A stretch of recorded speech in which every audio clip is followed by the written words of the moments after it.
السلام علیکم امین. پلیز جو بھی تو آپ کے سامنے جتنی بھی اسپیس ہے اس کو فل کر دیجئے تاکہ لوگ باہر کھڑے ہیں تو اندر آ سکیں. پلیز آپ جتنا موو فارورڈ ہو جائیے, جتنا آگے آ سکتے ہیں آ جائیے, اور اپنے سامنے کوئی جگہ نہیں چھوڑیں. پلیز گیپ نہیں چھوڑیں کوئی. آپ ایک آدمی کا گیپ چھوڑیں گے تو ایک آدمی باہر سردی میں کھڑا رہے گا. پلیز جتنا بھی گیپ ہے.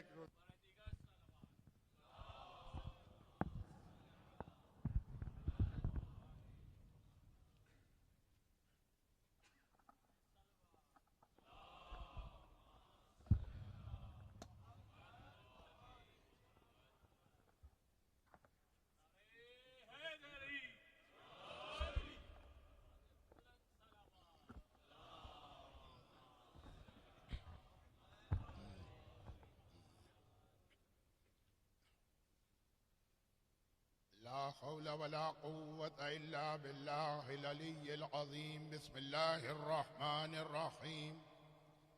الحمد لله الملك الحق المبين, والصلاة والسلام على سيد المرسلين سيدنا ومولانا أبي القاسم محمد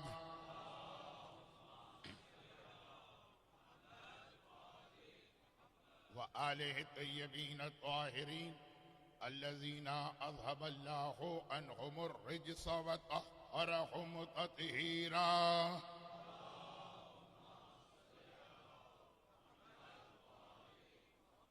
سيما على بقية الله في الأراضين وحجته على العالمين. اللهم عجل له الفرج ولعنة الله على أعدائهم أجمعين. أما بعد, فقد قال الله عز وجل في كتابه المبين. بسم الله الرحمن الرحيم. ربنا ولا تزغ قلوبنا بعد إذ هديتنا وهب لنا من لدنك إنك أنت الوهاب.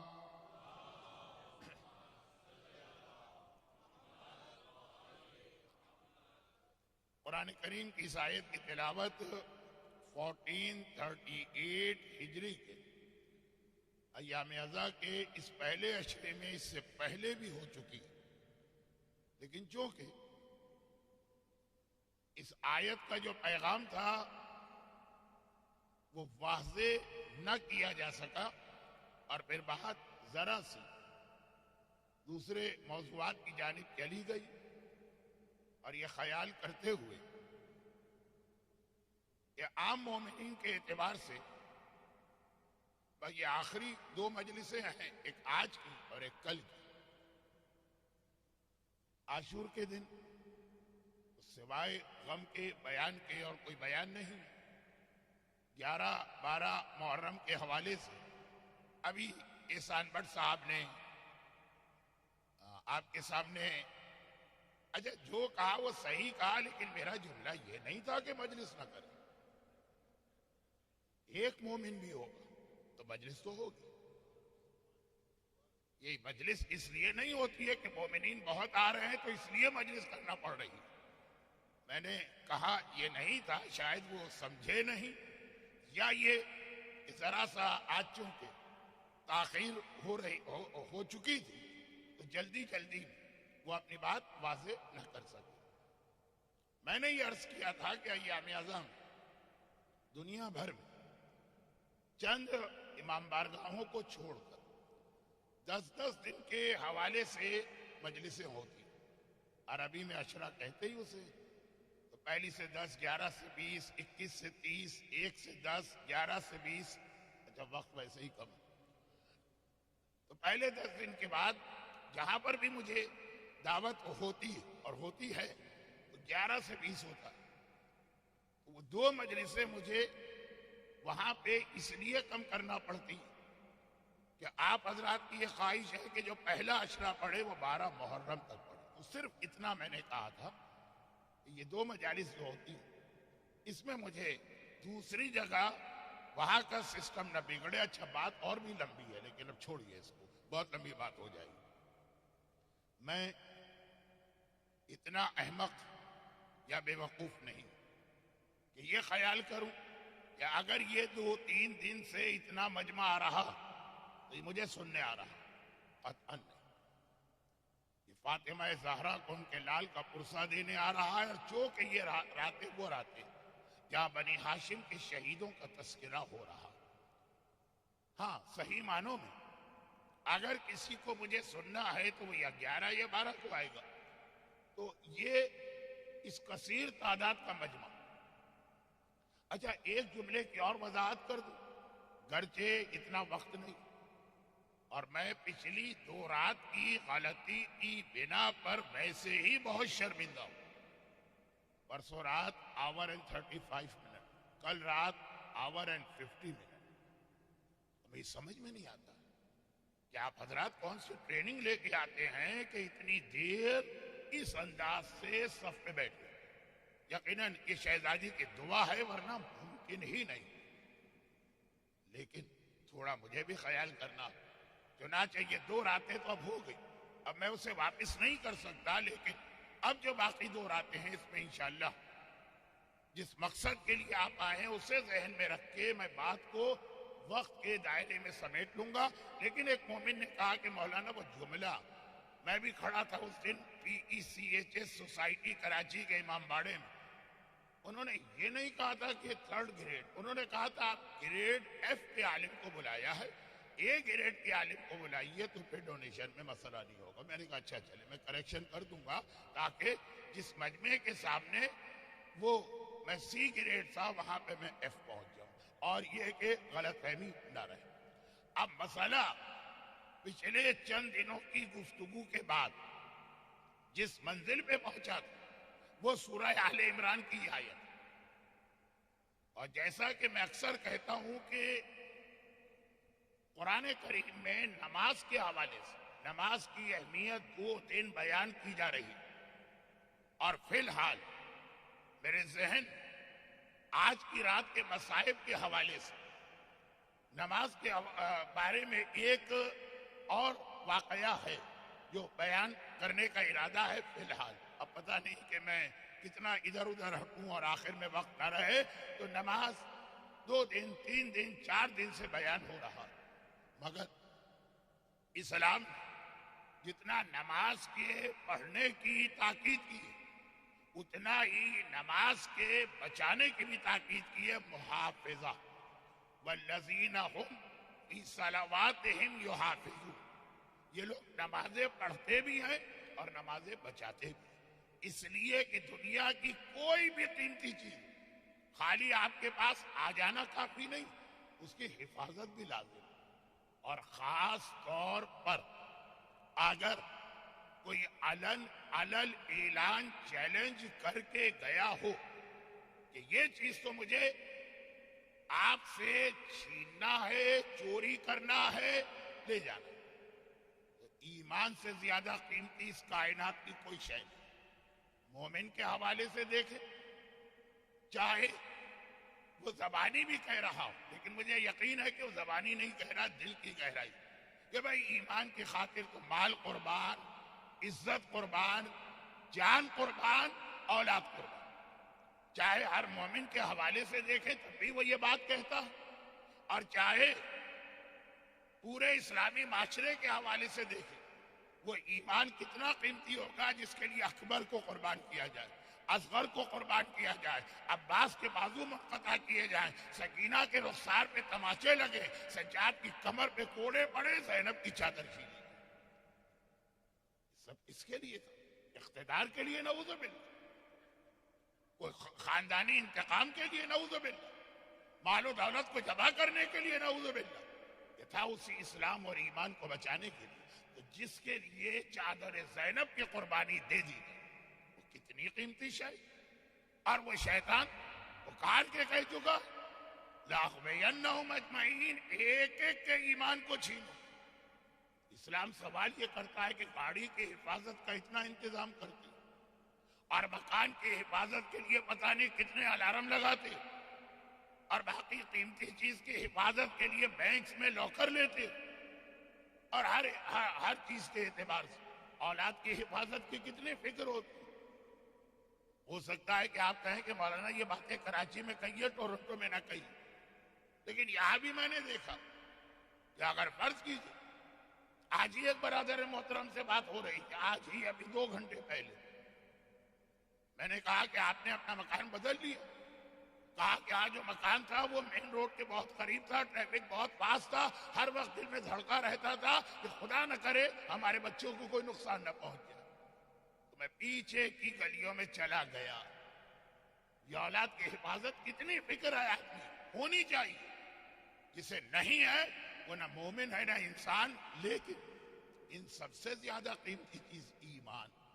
پکارنے والا کہہ بھی چکا ہے کہ میں تو ہر ایک کے ایمان پہ حملہ کروں گا، اور ایمان ہمیں دینے والا بھی بتا چکا ہے۔ آخری زمانے کے لیے ہی حدیث نہیں ہے، دعائے عدیلہ ہر زمانے کے لیے۔ اور پھر قرآن نے دعا سکھائی، لا تزغ قلوبنا، ہدایت کے بعد دوبارہ گمراہ نہ ہونے پائیں۔ یہ ایمان کی حفاظت۔ کیا انتظام؟ کون سا آپ نے الارم لگایا ہے اپنے گھر میں جو آپ کو بتا دے کہ ایمان پہ اٹیک کرنے والا آپ کے گھر میں داخل ہو رہا ہے؟ کون سے لاکر میں آپ نے اس ایمان کو رکھا ہے کہ اطمینان ہو کوئی نقصان نہیں پہنچے؟ اب یہاں سے پورا موضوع، وہ میرا عنوان نہیں، صرف ایک اشارہ ہے، کیونکہ پچھلے 2 دن نماز کے ساتھ ساتھ مجلس میں پیرالل جو بیان چلتا رہا وہ ذہن میں رکھتے ہوئے، وہ یہ کہ پھر امام نے ہمیں ایک لسٹ عطا کی اور کہا ہے کہ یہ چیزیں وہ ہیں جو ایمان کے خاتمے کا سبب بنتی ہے۔ آدمی زندہ رہتا ہے آخری زمانے کے لیے، تو یہ کہا گیا کہ بیچارے کو پتہ بھی نہیں چلتا اور ایمان اس طرح اس کے دل سے چلا جاتا، جیسے آنکھ میں سرما لگایا جائے تو سرما اڑ جاتا۔ لیکن ہر دور کے لیے کہا گیا کچھ چیزیں، اور اس کے اندر ٹاپ آف دا لسٹ ہمارا پچھلے 2 دن کا عنوان، اور وہ ہے مال کی محبت۔ اور یہاں پہ رک ایک جملہ کہوں کہ یہ ایک آج پھر یہ ذکر اس لیے آ گیا کہ قرآن کریم نے مال کو لفظ فتنہ بتایا اور فتنے کو سمجھانا، تو اب میں سمجھانے کی کوشش کر رہا ہوں، لیکن تمہید۔ اور اب چند مختصر سی پہلے مثالیں سن لیجئے تو اندازہ ہو یہ مال کیا چیز۔ ایک لقمہ حرام 40 دن کی نماز اور روزے کو اگر اتنا ہی ہوتا تو شاید بعض لوگ کہتے کہ یہ ہمارا مسئلہ نہیں، شاید مومن تو نہ کہے، لیکن بعض لوگ نماز قبول نہیں، ہم نماز پڑھتے ہی نہیں ہے، قبول و ناقبول کا مسئلہ تو بعد میں آئے، ہم تو روزہ رکھتے ہی نہیں۔ تو کیوں نہیں رکھتے؟ کہا کہ کیا کہے، والدین نے ہماری روزہ کشائی نہیں کرائی تھی بچپنے میں، اب انتظار کر رہے ہیں روزہ کشائی ہو تو روزہ رکھے۔ یہ روزہ بھی چھوڑا جا رہا ہے، دین کا مذاق بھی اڑایا جا رہا ہے۔ چلے ہو سکتا ہے کچھ لوگ کہیں حدیث میں تیسری چیز آ گئی، وہ تو اپنے کام کی چیز ہے نا، وہ تو اپنے مطلب کی چیز ہے نا، اور وہ یہ کہ 40 دن نماز قبول نہیں، روزہ قبول نہیں، دعا قبول نہیں۔ مولانا آپ نے منبر سے ایسی ایسی دعائیں بتائیں اور یہ کہہ کے بتائیں کہ دعا پڑھو اور پھر دیکھو کہ تمہاری حاجت کیسے پوری نہیں ہوتی۔ گرچہ اگلا جملہ خود مجھے بڑا تکلیف دہ محسوس ہو رہا، لیکن سلسلہ آگے بڑھتا کہ ہم تو کربلا بھی ہو کے آ گئے، ہم تو نجف بھی ہو کے آ گئے، ہم تو مدینے بھی ہو کے آ گئے، ہم تو مکہ بھی ہو کے آ گئے۔ جو جگہیں لوگوں نے بتائی ہیں دعا لے کے، حاجت لے کے، مسئلہ لے کے وہاں گئے اور شکایت کہیں دعا پوری نہیں ہوئی۔ One of the reason, not the only reason, one of the reason, کہا کہ جس پیٹ میں لقمہ حرام جا رہا، نہ نماز قبول ہے، نہ روزہ قبول ہے، نہ دعا قبول۔ دعا تو ہمارا مسئلہ، یعنی ہر ایک کا مسئلہ۔ کوئی آدمی دنیا میں ایسا نہیں ہے جو یہ کہے کہ مجھے کبھی کوئی پرابلم فیس کرنا ہی نہ پڑا، اور خاص طور پہ مومن کا 40 دن جسے کسی پریشانی کو فیس نہ کرنا پڑے وہ تو ملعون ملعون ملعون، حدیث ہے امام، تو لعنتی ہے۔ تو ہر 40 دن میں کم سے کم ایک بار دعا ہمارا سہارا، وہ بھی قبول نہیں۔ ایک لقمہ حرام، یہ ایک لقمہ حرام، ایک ایک ایک، یہ اتنا اہم بن جاتا ہے کہ سارا انسان کا ایمان و تقوی. نجف کے ایک بڑے عالم کا واقعہ ہے، میں نام کبھی نہیں لیتا ہوں، بجائے اس کے کہ لوگ میسج پہ جائیں گے، وہ عالم کی توہین اور برے گمان آ جائیں گے. مرنے کے بعد جب ان کے دوست نے ان کو خواب میں دیکھا تو توقع یہ تھی کہ مرنے کے اگلے دن نظر آ جائیں گے، ایک ہفتے کے بعد نظر آ جائیں گے، ایک سال کے بعد. اور کہا کہ ایک سال کے بعد آپ آئے. تو یہ تھا کہ جواب دیں گے کہ ہاں بھائی اللہ نے اجازت نہیں دی. مرنے کے بعد آدمی آزاد اور انڈیپینڈنٹ نہیں ہے. جواب یہ دیا کہ ایک سال میں ایک تنکے کا حساب کتاب دیتا رہا، آج جا کے وہ مرحلے سے میں فارغ ہوا ہوں. کیا تنکا؟ کہا کہ اونٹ کے اوپر بھوسے کا ڈھیر لگا تھا، میں نے تنکا توڑ کے دانتوں میں خلال کیا. مجھ سے پوچھا گیا کہ ایک مومن کا مال اس کی اجازت کے بغیر تم نے کیسے خرچ کیا اور استعمال کیا؟ ایک سال مجھے اس کا حساب دینے میں لگا. 19 رمضان کا مولا کا جملہ جو میں اکثر کہتا ہوں، وفی حلال حساب اور حرام عقاب. ایک لقمہ حرام، اور ہم اور آپ ایک لقمہ حرام کے لیے اپنا سارا تقوی قربان کر دیتے. جی گاڑی کا ایکسیڈنٹ ہو گیا، انشورنس میں کچھ بڑھا چڑھا کے کلیم کیا جاتا ہے. ایسے لوگ بھی. اب مجھے ٹورنٹو کا یا کینیڈا کا نہیں پتا، لیکن عام دنیا بھر میں انشورنس کمپنیوں اور کلیم کرنے والے کے درمیان یہ جنگ اور ایک سلسلہ جاری رہتا. ایک لقمہ حرام. کتنے لوگ ایسے جو پتہ نہیں کون سا مسئلہ اپنے ذہن میں رکھتے. ہاں اگر آیت اللہ سیستانی اور رہبر آغا خامنہئی کی تقلید نہیں ہے تو شاید وہ پرانے ماضی کے مسئلے کو سمجھا جائے، لیکن تقلید ان کی ہے. ان ایمپلائمنٹ بینیفٹ لے رہے ہیں جبکہ حقدار ہی نہیں ہے، کام کر رہے.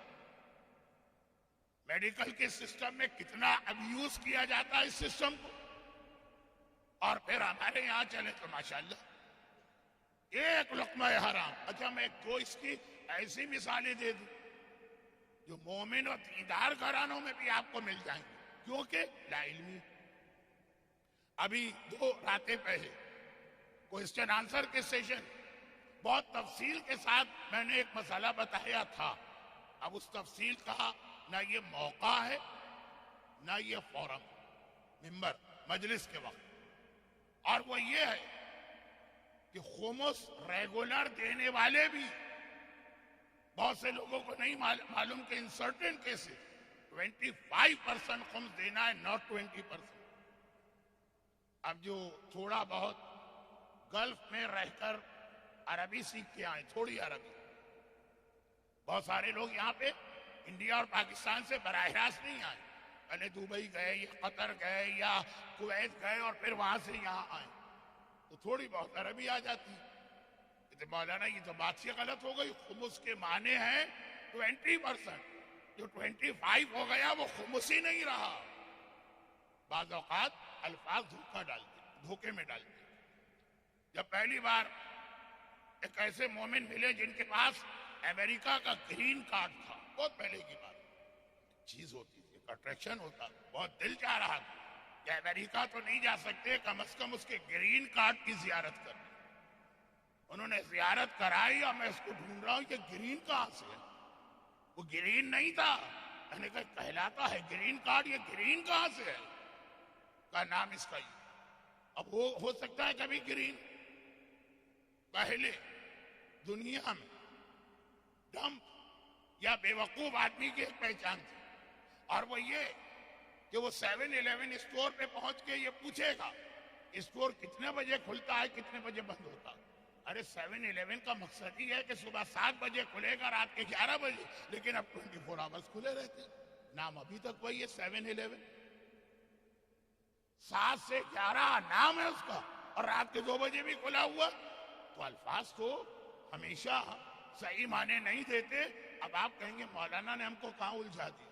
یہ بھی تو دیکھیے کہ مولانا سے کیسے کیسے لوگ آ کے الجھا کرتے ہیں اور کیسی باتوں میں وقت ضائع کرتے ہیں. 25% کو تو خمس کہیں گے ہی نہیں. اس کو کہیے ربع واجب ہے، خمس نہیں، چھوڑیے اس کو. لیکن اگر 25% خمس واجب ہے یعنی $100 میں 25 اور آپ نے دیے 20، آپ کی نیت نہیں ہے حرام کی، آپ کی نیت نہیں ہے گناہ کی، آپ کی نیت نہیں ہے حق سہرا کو قبضہ کر کے ہضم کر جانے کی. لیکن وہ $5 تو شہزادی کونین اور ان کی معصوم اولاد کا حق آپ کے پیٹ میں پہنچ رہا، اس کے حرام تو ہے. یا جس گناہ کے بارے میں اکثر ایک کمپلین کرتا ہوں، اکثر، کہ انتہائی دیندار گھرانوں میں بھی 99% یہ گناہ ہو جاتا، اور وہ ہے کہ کسی کے مرنے کے بعد جو وہ ایسٹس یا چیزیں چھوڑ کے گیا. بہت اہم مسئلہ. میں نے تو اسی المہدی کے منبر پر سورہ فجر کی وہ آیتیں تلاوت کی. سورہ فجر کون سا سورہ؟ جس کا نام ہے سورہ امام حسین. قرآن میں ایک سورہ ایسا ہے جس کا دوسرا نام ہے سورہ امام حسین، کیونکہ اس کی آخری آیت یا ایتھا النفس المطمئنہ ارجعی الی ربک راضیۃ مرضیہ، عاشور کی سپہر کو بتاتی. اور پہلی آیت والفجر ولیال عشر، قسم ہے 10 راتوں کی، وہ عاشورے کو بتاتی، پہلے 10 دنوں کو بتاتی. پورا سورہ اس میں ایک آیت آتی ہے کہ تمہارے گھر میں جب کبھی روزی کا مسئلہ آئے گا تو بل لا تکرمون الیتیم، مسئلہ ہے کہ تم یتیم کا مال کھاؤ گے. وتاکلون التراث، ایک آیت چھوڑ، اور میراث. یہ قرآن مین کاز بتا رہا ہے ہمارے گھر کے مالی مشکلات. قرآن کی آیت ہے، آپ جا کے چیک کر لیں. اب آپ سے یہ کہنا پڑتا ہے، بچے اتنی دیر میں آئی فون نکال کے چیک کر چکے ہوتے، جا کے چیک کر لیجیے. لیکن انتہائی دیندار گھرانوں میں بھی یہ گناہ ہوتا. باپ مر گیا، گھر میں جو قرآن ہے اب وہ استعمال ہو رہا. یہ قرآن وارثوں کا نہیں ہے، یہ صرف بڑے بیٹے کا حق ہے. باپ کے لباس صرف بڑے بیٹے کا حق ہے، چھوٹے بیٹے کو بھی نہیں مل سکتا. ہاں وہ سب راضی ہو جائیں وہ الگ بات ہے، اور باقی چیزیں تو چھوڑیے. میں جا ہی نہیں رہا ہوں کہ مکان کس کا ہے اور بینک بیلنس کس کا ہے. یہ بے دین لوگوں کے لیے مسئلہ بنتا ہے. دیندار تو اس میں صحیح ڈسٹریبیوشن کرتے ہیں. لیکن کتنی، یہاں تک میں نے دیکھا میت غسل خانے میں گئی تو اس کے بدن پہ لباس ہے وہ وہیں چھوڑ کے آ گئی. اس کا مالک بڑا بیٹا، مرنے والا بھی نہیں. ہاں وہ وصیت کر کے گیا ہو تو الگ بات، وصیت بھی نہیں کرتا کہ میرے کپڑے غسال کو دے دے. اچھا باتیں اور 1 گھنٹہ اور 50 منٹ کل رات مجلس میں نے پڑھی، وہ ریکارڈ بریک کرنے آج ممبر پہ نہیں آیا ہوں تو بات کو مختصر کروں. دیندار لوگ اور ایک لقمہ حرام پورا ایمان کبھی قربان ہو جاتا. اور مولا کون؟ اب آئیے علی کے گھر چلے. میرا مولا نہج البلاغہ کا خطبہ نمبر 224. مولا ہم تو دھڑلے سے آنکھیں بند کر انشورنس کمپنی کا فارم ہو یا جو سوشل ویلفیئر کے ادارے ہوتے ہیں ان کا فارم ہو یا میڈیکل کمپنی کے فارم ہو، بھرتے چلے جاتے ہیں ساری غلط بیان. علی کو صرف ایک یس بولنا ٹک کرتے ہیں، یا کمپیوٹر ہے تو کلک کرتے ہیں، ایک یس، اس کے نتیجے میں ایک ایسا فائدہ ملے. دنیاوی بات کر کہ جس سے علی پورا اسلام لوگوں تک پہنچا سکتے ہیں. دوسری خلافت کے بعد کمیٹی بنائی گئی کہ تیسرے خلیفہ کو کس طرح سے ڈھونڈا جائے اور کسے اپوائنٹ کرے. علی کے پاس کہا کہ اگر کتاب خدا سے فیصلہ کرے اور سنت رسول سے فیصلہ کرے اور سیرت شیخین پر چلے، یہ خلافت آپ کے لیے. پلیٹ میں رکھ کے گویا وہ حکومت دی جا رہی جسے بعد میں خود میرے مولا نے کہا کہ سڑے ہوئے کتے سے زیادہ حقیق. مگر وہ لے کر آئے آفر کی تو مولا کی یس بول کا کتاب خدا بے شک، سنت رسول بے شک، سیرت شیخین نہیں، نو، ایک نو کے بدلے یس پہ کلک کر دے یا ٹک کر دے۔ 50 ملک اسلامی دنیا جسے کہتے ہیں، آج کے 50 سے زیادہ ملک علی کے پاس۔ مولا ایک مرتبہ آپ لے لیجئے، پھر سب کو مومن بنا دیجئے۔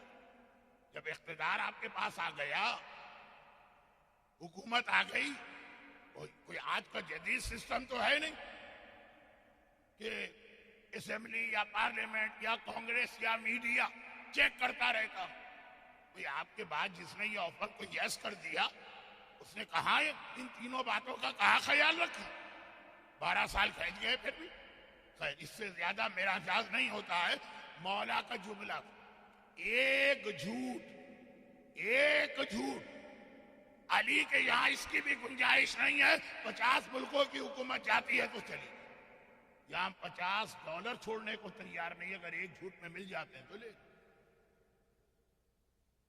اور خالی یہاں منزل یہ نہیں ہے، یہ تو خیر ہے بہت بڑی بات، لیکن سیرت علی آج کا موضوع نہیں ہے۔ بات صرف یہ ہے کہ اس کے بعد ایک جملہ، لو اعطیت سبعۃ اقلام وافلاکها وبما تحت الافلاک، یہ ہے نہج البلاغہ خطبہ 224 کا جملہ۔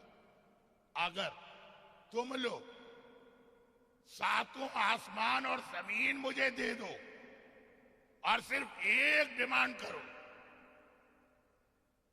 کہ ظلم تو نملتا ان اسلبا، کہ میں ایک چونٹی پر اتنا ظلم کروں، اتنا ظلم کہ اس کے منہ میں جو کا ایک دانہ جو دبا ہوا ہے وہ دانہ جو کا ایک دانہ، شاید بچے نہ سمجھ رہے ہیں، نہ پا رہے ہیں کہ جو کسے کہتے ہیں، دانہ کسے کہتے ہیں، مگر جو دانہ لوگ مجلس میں بیٹھے یعنی بزرگ حضرات، دانشمند حضرات کو سمجھ رہے ہیں۔ چونٹی پر، کسی انسان پہ نہیں، پتہ نہیں کتنی چونٹیاں تو ہمارے پیروں کے نیچے آ کے مر ہی جاتی ہے پوری چونٹی، اس کے منہ میں دبے ہوئے جو کے ایک دانے کو لے، بلکہ حدیث میں دانہ بھی نہیں، قشرہ شعیر، جو کا چھلکا جو ہے اوپر والا، خالی اس کو چھین لو اس چونٹی سے۔ اب کمپیئر کریں، اور اس کے بدلے میں کیا دیا جا رہا ہے؟ 7 زمین، 7 آسمان، جو کچھ ان کے درمیان ہے۔ علی کہتے ہیں تب بھی میں اس کو رد کر دوں گا، اتنا سا ظلم کرنے کو میں تیار نہیں۔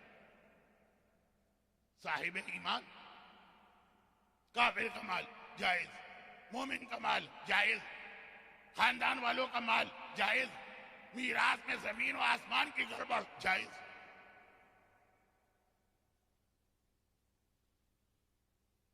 اب یہ ذرا سا میرے ساتھ ایک مسئلہ یہ ہے کہ دنیا میں اتنی جگہ مجلسیں پڑھتا ہوں کہ بہت ساری باتیں وہاں بیان ہوئی، یہاں بیان نہیں، یہ مجھے یاد ہوتا، مگر جو لوگ وہ باتیں سنے، مولانا نے بات ریپیٹ کر دی، ذرا سی اس کے حوالے سے بات کروں۔ کہا دیکھیں کمپیئر کریں، غالباً 1 سینٹ کی ویلیو بھی جو کے چھلکے سے زیادہ ہے، دانا بھی نہیں چھلکا، اور مولا کہہ رہے اس کے مقابلے میں مجھے کتنا مل رہا؟ مولا لے لیجئے، لے کے سارا راہ خدا میں قربان کر دیں۔ کہا لیکن جھوٹ یا ظلم کے ذریعے سے نہیں، کیونکہ یہ وہ بدترین گناہ جو خالی، ہاں یہ تھا کنیکشن والا جملہ، جو خالی انسان کو اللہ کا مجرم نہیں بناتا، اس کا پورا ایمان چلا جاتا۔ ایمان کیسے جاتا ہے؟ آج کی جو بات تھی، جو 2 دن مال کے حوالے سے بات ہوئی، اس کا کنکلوژن حرام لقمے۔ اچھا اب یہاں ایک بات اور سن لی، جس مومن کو یہ باتیں سنائیے، سوائے المہدی کے سینٹر میں جو اندر لوگ میں موجود، باہر والے بھی ایسے، ہر مومن ایک ہی جواب دے گا، آپ نہیں دیں گے۔ مولانا آپ بھی کیا مذاق کر رہے ہیں؟ ہم کو کس سے ملا رہے ہیں؟ مولا سے ملا رہے ہیں۔ ہم کہاں اور مولا کہاں؟ یقیناً علی تو ایسے ہیں کہ اس سے بھی زیادہ حکم خدا کی خاطر قربانی دے دی۔ ہم میں کہاں اتنی طاقت؟ تو پھر اتنی طاقت نہیں ہے تو اس کا مطلب یہ ہے کہ بھائی کا مال کھا لو، پورا مکان ضبط کر لو۔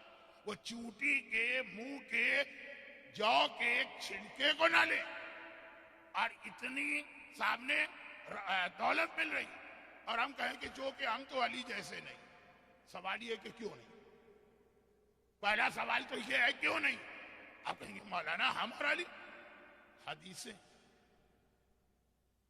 قرآن، معرفت امام، خالی مزہ لینے کے لیے نہیں ہے، سوچنے کے لیے۔ اب دیکھیے ایک حدیث، بہت مشہور حدیث اس لیے آئی کہ قرآن میں ایک آیت آ گئی تو لوگ اس آیت کو ڈھونڈنے نکلے۔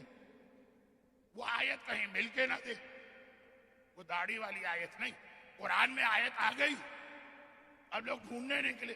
جیسے سورہ رحمان میں آیا مرج البحرین یلتقیان، دو سمندر ملتے بھی ہیں الگ بھی ہوتے ہیں، اتنے مفسرین ڈھونڈنے نکلے کہاں ہیں یہ دو سمندر یا دریا۔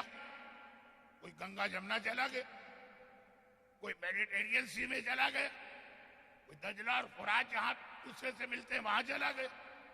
ڈھونڈا جا رہا ہے نا کہ مرج البحرین یلتقیان بینہما برزخ لا یبغیان، یہ کہاں؟ ایک آیت ایسی آئی کہ اس کے اندر بھی لوگوں کو تلاش شروع ہوئی۔ مثلا کلمۃ طیبۃ کشجرۃ طیبۃ اصلھا ثابت وفرعھا فی السماء۔ کلمہ طیبہ کی مثال ایک درخت کی طرح، ایسا درخت جس کی جڑیں زمین پر ہیں اور شاخیں آسمان تک گئی۔ ایسا کہاں درخت؟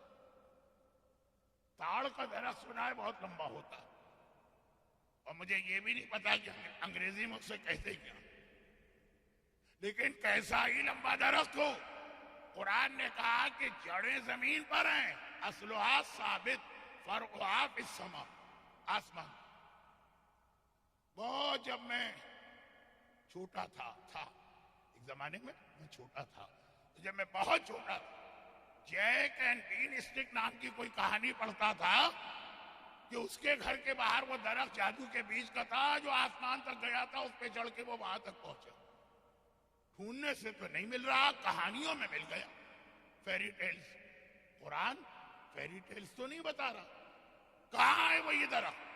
اچھا جو چیز قرآن میں ہو اور نہ ملے تو لوگ رسول کے پاس آئیں گے، یا رسول اللہ یہ آیت نازل ہوئی ہے کہاں کے بارے میں؟ یہ درخت کہاں ہے؟ فرمایا یہ درخت ہم لوگ ہیں، ہم لوگ۔ اب ہم لوگ سے کیا مطلب ہے؟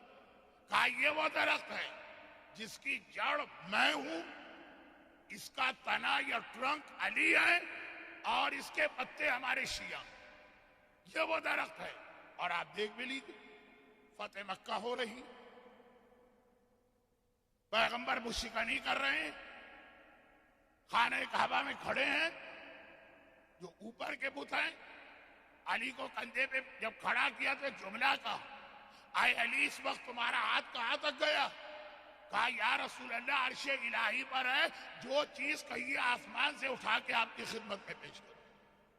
یہ درخت آپ کو نہ افریقہ کے جنگل میں ملے گا، نہ ساؤتھ امریکہ کے ایمیزون میں ملے گا، یہ درخت ملے گا تو خانہ کعبہ میں ملے گا، فتح مکہ کے دن ملے گا، رسول اور علی کے ذریعے ملے گا۔ رسول زمین پر ہے، علی عرش الہی پر پہنچے۔